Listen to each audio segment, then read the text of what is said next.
स्वागत है आपके अपने इस YouTube चैनल वीनस क्लासेस पर। आज की इस वीडियो में हम लोग देखेंगे साथियों रेलवे की सभी परीक्षाओं के लिए जीके जीएस की एक बहुत ही बेहतरीन क्लास। तो साथियों ज्यादा समय ना बिताते हुए सीधा अपना पढ़ाई पर फोकस करते हैं। तो पहला प्रश्न देखिए आज की क्लास का क्या कहता है विनय पिटक और सुत्त पिटक इनमें से किसकी शिक्षाओं के संकलन हैं। तो साथियों विनय पिटक और सुत्त पिटक ये गौतम बुद्ध की शिक्षाओं के संकलन के अंतर्गत आते हैं। साथियों गौतम बुद्ध की शिक्षाओं का संकलन जो है त्रिपिटक नाम के ग्रंथ के रूप में किया गया और यह त्रिपिटक जो है साथियों इसमें 3 पिटक शामिल हैं। जैसे कि एक बात करेंगे, एक हो जाता है इसका ही भाग हो जाता है एक विनय पिटक हो जाता है एक इसका भाग, ठीक है, इसका ही भाग है एक विनय पिटक और इसका ही एक भाग होता है सुत्त पिटक। क्या होता है, इसका ही एक भाग होता है सुत्त पिटक हो गया और इसी का एक भाग होता है अभिधम्म पिटक। तो ये 3 भागों में साथियों ये त्रिपिटक 3 भागों में बटा हुआ है, सुत्त पिटक, विनय पिटक, अभिधम्म पिटक। ठीक है साथियों देखते हैं आगे। ऑप्शन ए आपका सही जवाब हो जाता है। जबकि साथियों महावीर के ग्रंथ कौन है, महावीर के जैन आगम नाम के ग्रंथ हैं, ठीक है, और गुरु गोविंद सिंह के गुरु गोविंद दशम ग्रंथ नाम है। आगे देखिए साथियों ये रहा प्रश्न नंबर 2। प्रश्न नंबर 2 कहता सिंधु घाटी सभ्यता के निम्न में से किस स्थल को सबसे पहले खोजा गया था। तो भैया सबसे पहले हड़प्पा नाम के शहर को खोजा गया था स्थल को, जिस कारण इस सिंधु घाटी सभ्यता को हड़प्पा सभ्यता कहा जाता है। इसकी खोज किसने की थी, इसकी खोज दयाराम साहनी ने की थी।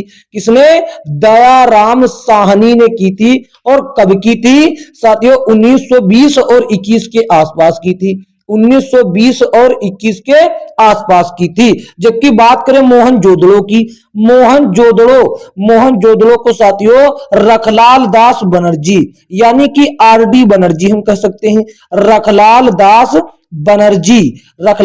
बनर्जी ने करी थी 1922 में। कब करी थी, 1922 में खोज की गई मोहनजोदड़ो की और किसने, रखलाल दास बनर्जी। और साथियों लोथल की बात कर लें, लोथल की साथियों खोज की थी एस.आर. राव ने, एस.आर. राव नाम के व्यक्ति ने करी थी और कब करी थी 1954 में, 1954 में करी थी, ठीक है।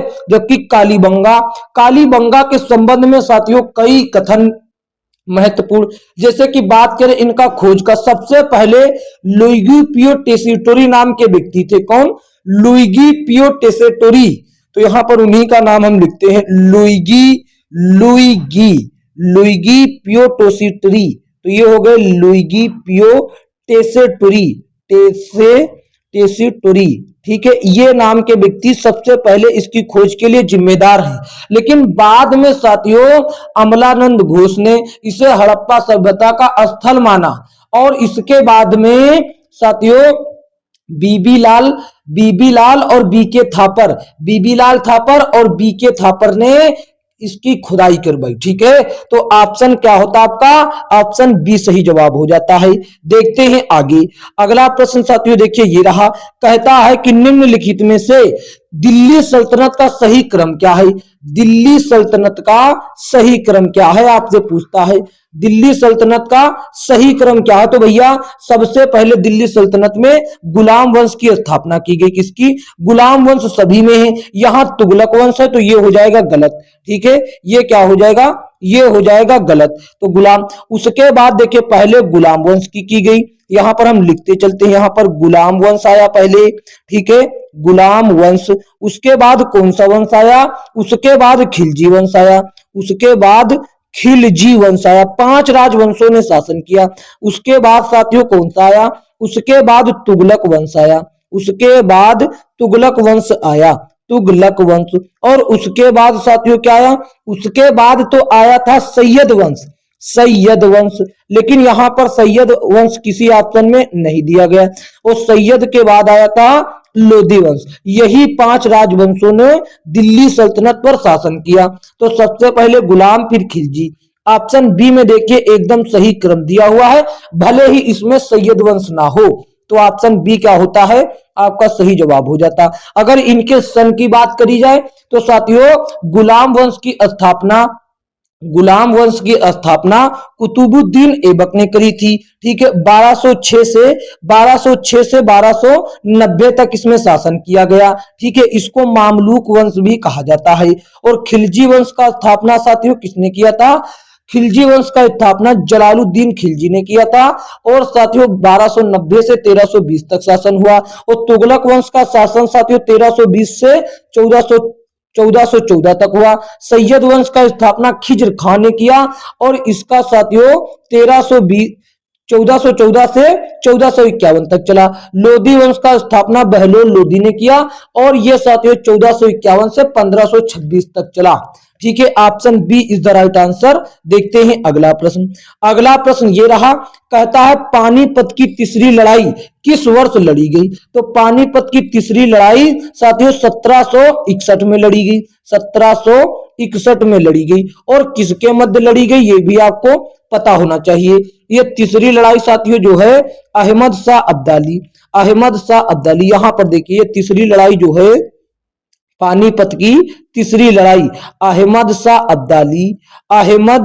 अब्दाली और साथियों मराठों के बीच हुई। अहमद शाह अब्दाली और वर्सेस मराठा के बीच हुई। अब इसमें विजय किसकी हुई, इसमें किसकी विजय हुई, इसमें अहमद शाह अब्दाली की विजय हुई और ये साथियों मराठा हार गए थे।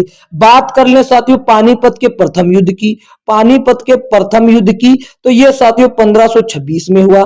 कब हुआ, 1526 में हुआ। किसके बीच हुआ, ये साथियों इब्राहिम लोदी और साथियों बाबर, इब्राहिम लोदी वर्सेस बाबर, ये साथियों इसके बीच में हो, जिसमें किसकी विजय हुई, बाबर विजयी रहा और साथियों इब्राहिम लोदी हार गया। बात कर ले सेकेंड युद्ध की, सेकेंड युद्ध, ये तो थर्ड लिख दिया मैंने, सेकेंड देखिए, थर्ड तो बता चुका हूं। सेकेंड देखिए, सेकेंड हुई 1556 में और किसके मध्य अकबर के मध्य और हेमू, अकबर वर्सेस हेमू। यहां पर नाम अकबर का होता है, लड़ा इसके उत्तराधिकारी ने था। ठीक है, ये हो गया हेमू। अब इसमें किसकी विजय हुई, अकबर की विजय हुई और हेमू की पराजय हुई। ठीक है, आपका सही जवाब ऑप्शन ए हो जाता। पानीपत की तीसरी लड़ाई 1761 में हुई। देखते हैं अगला प्रश्न। अगला प्रश्न ये रहा साथियों, क्या कहता है कि भारत में पहली ब्रिटिश प्रेसिडेंसी की स्थापना कहां की गई। तो साथियों पहली ब्रिटिश प्रेसिडेंसी की स्थापना सूरत में की गई। कहां बच्चों, सूरत में की गई। और कब की गई, 1608 में, 1608 में की गई। ठीक है, ऑप्शन सी आपका सही जवाब हो जाता है। देखते हैं अगला प्रश्न। अगला प्रश्न ये रहा, क्या कहता है, स्वतंत्रता के बाद भारत की संविधान सभा के अध्यक्ष कौन थे। यहां पर साथियों संविधान सभा का अध्यक्ष पूछा है आपसे, वायसराय या फिर साथियों गवर्नर नहीं पूछा है। तो ये हो जाएंगे doctor Rajendra Prasad. Option D is the right answer of this question. तो देखिए साथियों, जो ये है 9 दिसंबर 1946 को डॉक्टर सच्चिदानंद सिन्हा को संविधान सभा का अस्थायी अध्यक्ष नियुक्त किया गया और 11 दिसंबर 1946 को डॉक्टर राजेंद्र प्रसाद को संविधान सभा का प्रथम स्थायी अध्यक्ष चुना गया था। और साथियों इस प्रारूप समिति के अध्यक्ष कौन थे, संविधान सभा के प्रारूप समिति के अध्यक्ष डॉक्टर BR अम्बेडकर को चुना गया था। Option D is the right answer of this question. देखते हैं अगला प्रश्न। अगला प्रश्न साथियों ये रहा, क्या कहता है, निम्नलिखित में से कौन सा भारत सरकार का संवैधानिक निकाय नहीं है। मतलब इन चारों में से ऐसा कौन सा निकाय है जिसका चर्चा संविधान में नहीं किया गया, जिसका जिक्र संविधान में नहीं किया गया। संघ लोक सेवा आयोग, इसका साथियों जिक्र जो है अनुच्छेद 315 में किया गया। कहां पर बच्चों, अनुच्छेद 315 में किया गया है। ठीक है, अब निर्वाचन आयोग, ये तो साथियों भारत का मुख्य चुनाव आयुक्त है।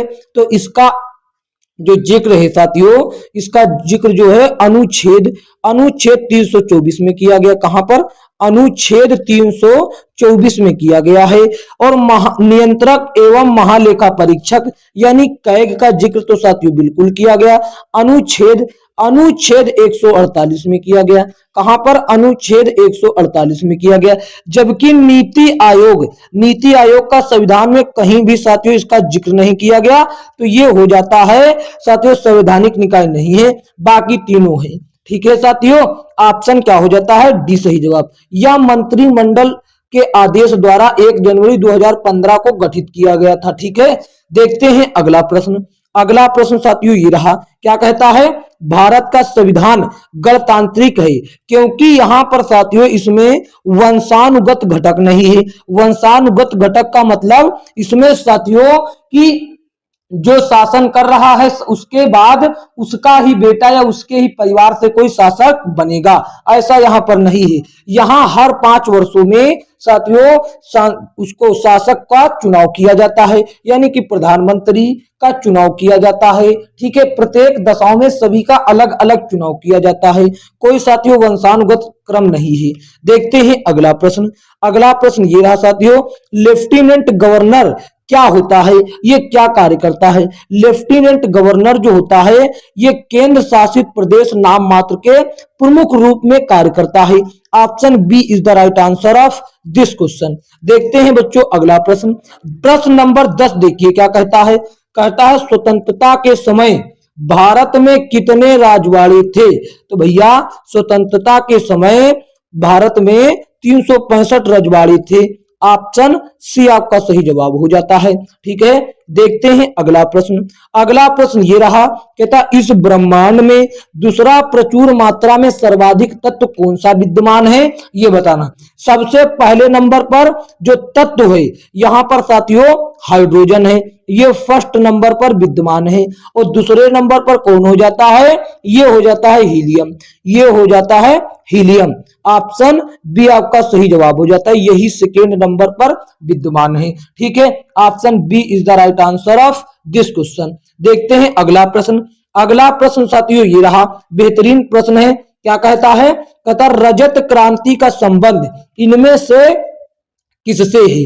रजत क्रांति का संबंध भैया किसके साथ है?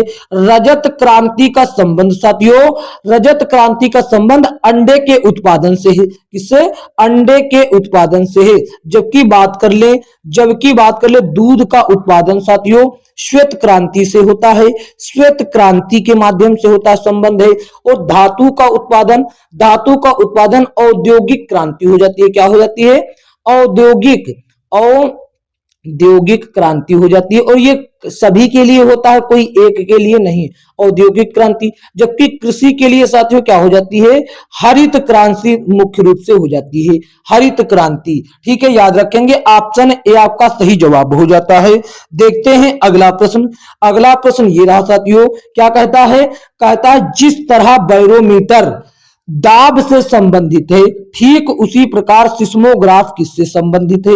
भैया बैरोमीटर से दाब का मापन किया जाता है और सिस्मोग्राफ से भूकंप को मापा जाता है। ठीक है, ऑप्शन ए आपका क्या हुआ? सही जवाब हो जाता है। जबकि साथियों बात करें तापमान को किससे मापा जाता है? तापमान को थर्मामीटर से मापा जाता है। तापमान को किससे भैया मापा जाता है? थर्मामीटर से मापा जाता है। और आर्द्रता को साथियों हाइग्रोमीटर से मापा जाता है। आर्द्रता को हाइग्रोमीटर से मापा जाता है। ये सभी चीजें याद रख लेंगे, अचानक से इस्तेमाल हो जाती हैं। ठीक है, देखते हैं अगला प्रश्न। अगला प्रश्न ये रहा, क्या कहता है? कहता रानीखेत हिल स्टेशन भारत के किस राज्य में स्थित है? रानीखेत जो है ये उत्तराखंड के अल्मोड़ा जिले में स्थित है। कहां पर? उत्तराखंड के अल्मोड़ा जिले में स्थित है। यहां पर साथियों ये धार्मिक स्थल है। यहां पर झील, नदी, हरे भरे घास के मैदान, देवदार के ऊंचे वृक्ष, झरने, ये सभी चीजें इसी स्थान पर देखने को मिलता है। ठीक है, option B is the right answer of this question. अब अगला देखिए क्या कहता है? कहता है कि वियतनाम की राजधानी कौन सी हुई। वियतनाम की राजधानी हो जाता है हनोई।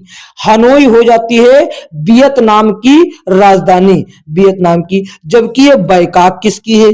बैकाक किसकी है? बैकाक होता है थाईलैंड का। बैकाक किसकी राजधानी है? थाईलैंड की राजधानी बैकाक है। और साथियों बाली, बाली साथियों वैसे किसी देश की नहीं है, ये इंडोनेशिया का एक साथियों प्रांत है, उसका नाम है डेन पसार। डेन पसार ये हो जाता। जैसे कि साथियों भारत की राजधानी नई दिल्ली है।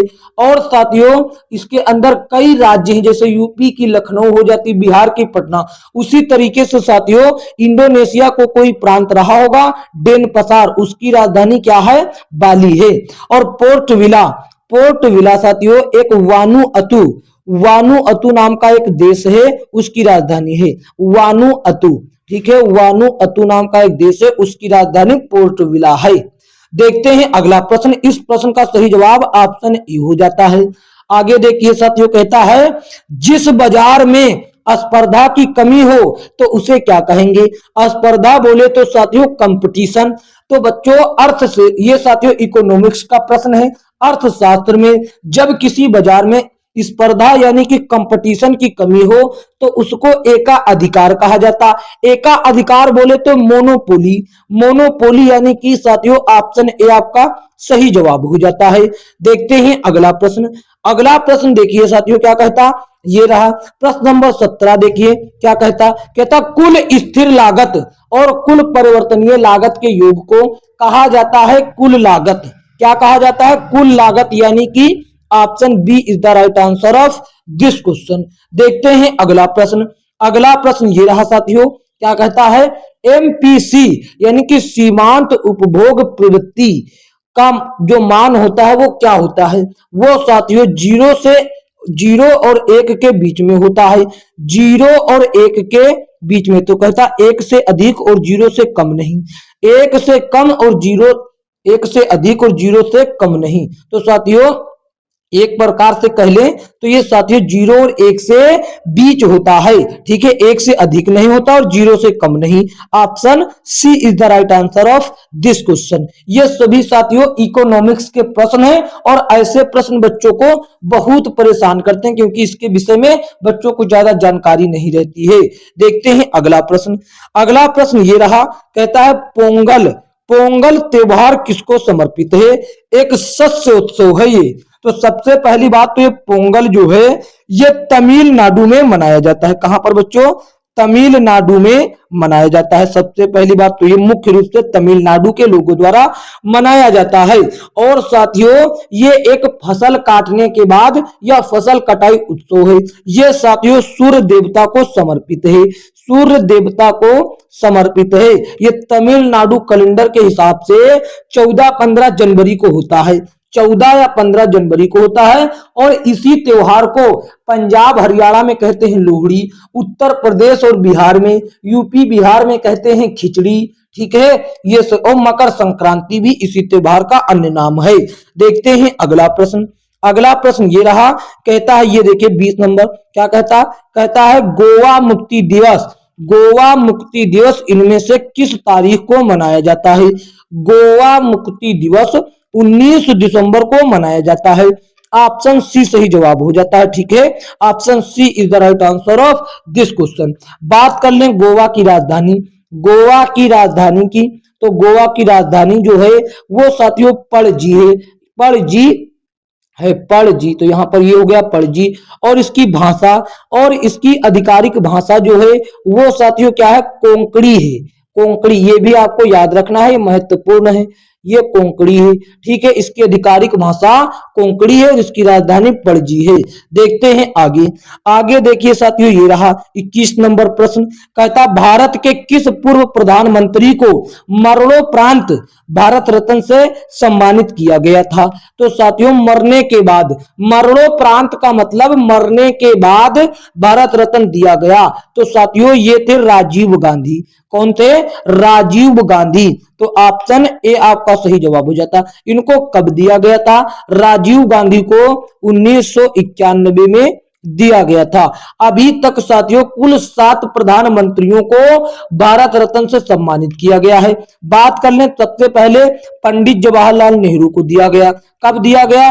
पंडित जवाहरलाल नेहरू, पीटी नेहरू को कब दिया गया? इनको दिया गया 1955 में, 1955 में। और इसके बाद आ जाते लाल बहादुर शास्त्री। लाल बहादुर शास्त्री, तो लाल बहादुर शास्त्री, तो हम केवल और केवल लाल बहादुर लिख रहे हैं। लाल बहादुर को दिया गया, लाल बहादुर शास्त्री को दिया गया 1966 में, 1966 में। और इसके बाद इंदिरा गांधी को दिया गया, इंदिरा गांधी को दिया गया। तो इंदिरा गांधी, यहां पर इंदिरा गांधी को शॉर्टकट में लिख दे, इंदिरा गांधी को दिया गया। ठीक है, इंदिरा गांधी को दिया गया।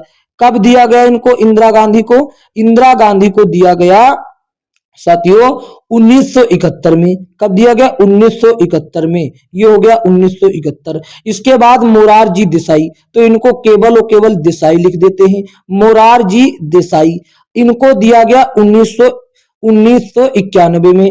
नहीं, राजीव गांधी को 1991 में मरणोपरांत दिया गया और मोरारजी देसाई को भी 1991 में दिया गया। ठीक है, इसमें आपको कंफ्यूजन नहीं होना है। और इसके बाद गुलजारी लाल नंदा को 1997 में दिया गया, ये अब याद रख लीजिए। और इसके बाद अटल बिहारी वाजपेयी को 2015 में दिया गया। ठीक, ये सातों हो गए। इस तरह देखते हैं आगे। आगे देखिए साथियों, क्या कहता है? संयुक्त राष्ट्र का मुख्यालय कहाँ है? संयुक्त राष्ट्र का मुख्यालय जो है साथियों, ये न्यूयॉर्क सिटी में है। कहां पर है? न्यूयॉर्क सिटी में है।